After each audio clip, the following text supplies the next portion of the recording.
جی ناظرین السلام علیکم۔ آج کی دو بہت امپورٹنٹ ڈیولپمنٹس، دو بہت امپورٹنٹ کیس، اور وہ کیس جو ہیں بیسیکلی ہمارے سماجی اور عدالتی نظام کے اوپر بہت بڑے تانے کے طور پر ہے۔ اب دیکھنا ہے کہ یہ کلنک کے جو ٹیکے لگے ہوئے ہیں ان کو یہ عدالتی نظام، یہ سماجی نظام دھو دیتا ہے یا اسی طرح چلنا دیتا ہے۔ پہلا کیس شوکت عزیز صدیقی صاحب کا، اور اس میں آج کیا ہوا اس حوالے سے بات ہوگی۔ شوکت عزیز صدیقی صاحب کون ہیں اور کس طرح یہ جنرل فیض کے عتاب کا نشانہ بنے، اس کے بارے میں بات۔ دوسرا کیس بھی بہت امپورٹنٹ ہے، وہ سارا انعام قتل کیس ہے۔ آپ کو یاد ہے معروف صحافی ایاز امیر کے صاحبزادے شاہ نواز امیر نے اپنی اہلیہ سارا انعام کو سر پر ڈمبر مار کر قتل کر دیا تھا۔ اس کیس کے حوالے سے بھی آج فیصلہ آ گیا۔ مقامی عدالت نے شاہ نواز امیر کو جو ہے وہ 4 سزائے موت اور 10 لاکھ روپیہ جرمانہ کیا ہے۔ پہلے اس کیس کے حوالے سے بات کر لیتے ہیں۔ یہ جو شاہ نواز امیر کا قتل کا کیس ہے، شاہ نواز امیر ایک امیر گھرانے کے بگڑے ہوئے رئیس زادے تھے۔ ان کی ذاتی زندگی کسی طرح بھی کوئی قابل تقلید نہیں تھی۔ نام کے بزنس مین تھے، اس سے پہلے بھی خواتین کے ساتھ رابطے ان کے بڑے معروف تھے، اور اس میں کمال ان کا یہ تھا کہ وہ خواتین سے رابطے رکھتے، ان کے ساتھ انجوائے کرتے اور اس کے بعد ان سے پیسے وصول کیا کرتے تھے۔ جیسے اس سے پہلے جو ان کے ساتھ خاتون تھیں، اس سے انہوں نے گاڑی مانگ لی، گاڑی نہیں دی، پیسے بینک بیلنس میں پیسے چیزیں رکھی، اس طرح کی حرکتیں ان کی معروف تھی۔ سارا انعام کے حوالے سے، سارا انعام پڑھی لکھی ایلیٹ کلاس کی خاتون تھیں، جو کہ بہت ہماری سول سوسائٹی کے حوالے سے ایک ایلیٹ کیلیبر میں وہ خاتون آتی تھیں، اور خوش شکل بھی تھیں اور اعلیٰ تربیت یافتہ، اعلیٰ تعلیم یافتہ بھی تھیں۔ ان کا کہیں تعلق بن گیا شاہ نواز امیر کے ساتھ، اور شاہ نواز امیر نے معاشی طور پر اس تعلق کا خوب فائدہ اٹھایا، اور جو کچھ سارا انعام کے پاس ہوتا تھا وہ خود وصول کرتے تھے۔ جس دن یہ واقعہ ہوا اس دن شاہ نواز امیر نے پہلے جو سارا انعام کے انتقال کے بعد جو ان کی تصویر تھی، وہ تصویر موبائل سے کھینچی، اپنے والد کو بھیجی اور کہا کیا میں یہ اپنے آپ کو پولیس کے حوالے کر دوں۔ لیکن یہی، اور ان کے جب پولیس وہاں پر پہنچی تو ان کے جسم پر خون کے چھینٹے بھی تھے۔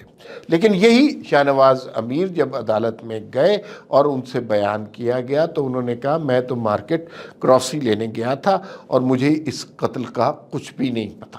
پاکستان کی تاریخ میں خواتین پر ہونے والے مظالم کی تاریخ بہت لمبی ہے، لیکن نور مقدم اور سارا انعام دو ایسے واقعات ہیں جس سے لوگوں کے دل دہل جاتے ہیں اور لوگ اپنے بچوں کو دیکھ کر خوف زدہ ہو جاتے ہیں۔ نور مقدم وہ خاتون تھی کہ جن کا سر تن سے جدا کر دیا تھا، وہ ایک ریلیشن شپ میں تھی، اور سارا انعام ایک بہت بڑے خاندان میں، ایاز امیر بہت نامی گرامی شخص ہے، اور ان کو کون نہیں جانتا، اور ان کی پولیٹیکل افیلیشن کو کون نہیں جانتا۔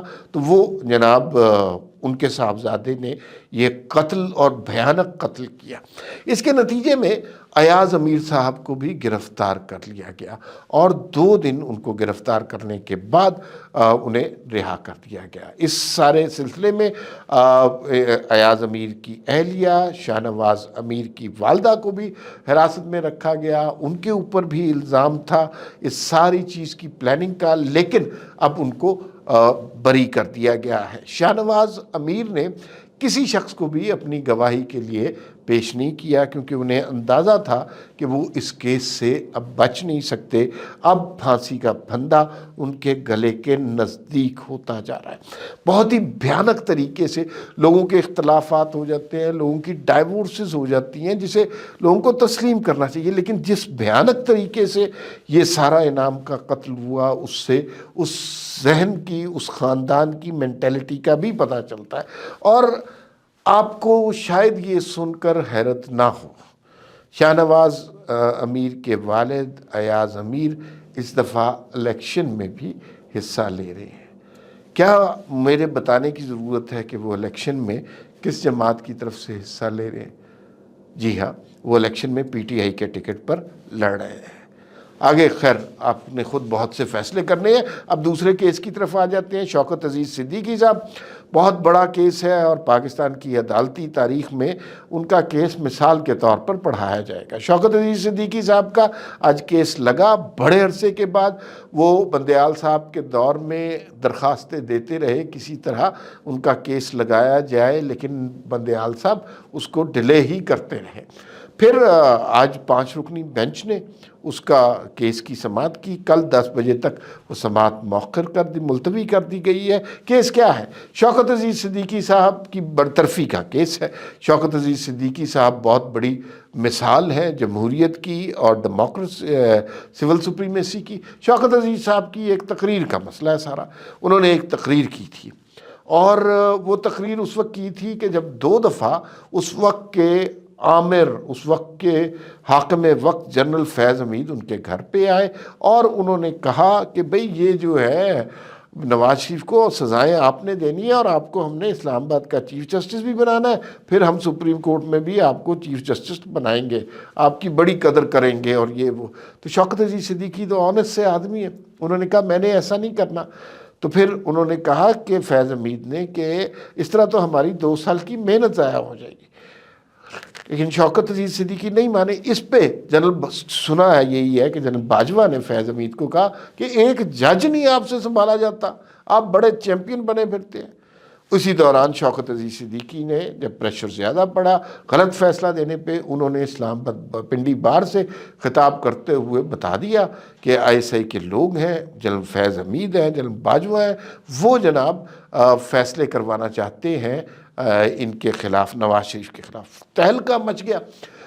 فوری طور پہ شوکت عزیز صدیقی جیسے شخص کو برطرف کر دیا گیا۔ جو الزامات لگا، کسی نے کرپشن کا ڈالا، کسی نے بے ایمانی کا ڈالا، کسی نے کہا جی یہ پیسے پکڑ لیتے، جو جس کے دل میں آیا وہ الزام اس نے لگایا اور شوکت عزیز صدیقی صاحب کو برطرف کر دیا گیا۔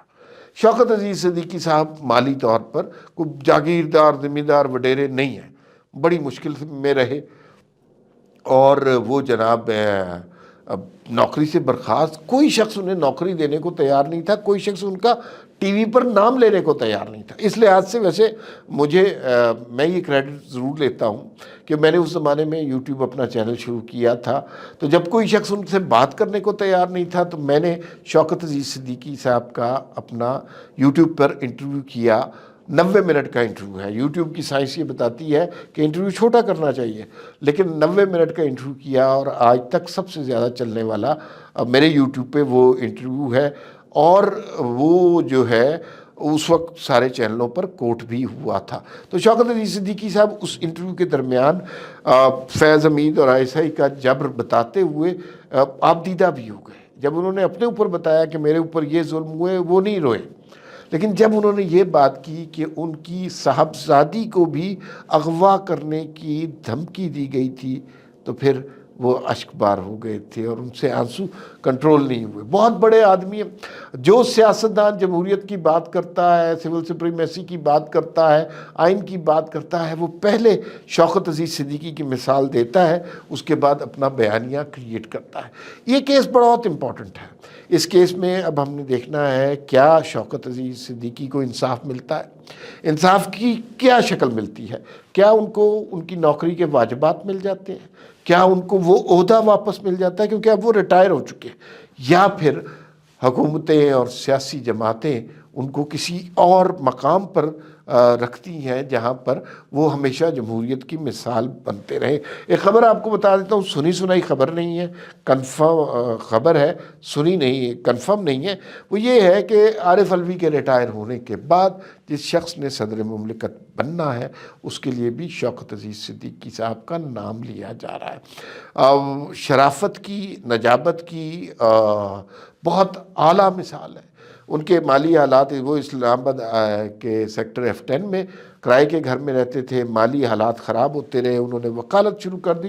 جج کے لیے ذرا مشکل ہوتا ہے، انہوں نے وکالت شروع کر دی، اور پھر ایسے حالات ہو گئے کہ وہ اپنا گھر اسلام آباد سے چھوڑ کر اپنے گاؤں روات میں شفٹ ہو گئے۔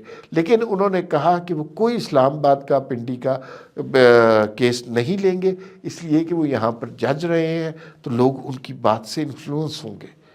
یہ کتنی بڑی بات ہے۔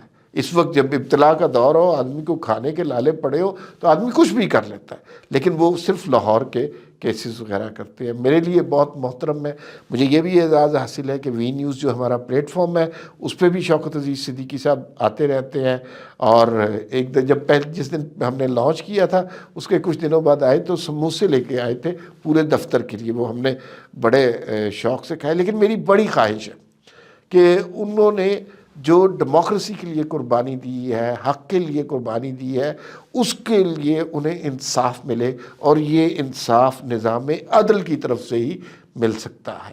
تو یہ کیس بہت امپورٹنٹ ہے، اس کو فالو کیجئے گا، چند دنوں میں اس کا فیصلہ متوقع ہے۔ فی الوقت اتنا ہی، پھر ملاقات ہوگی۔ اللہ حافظ۔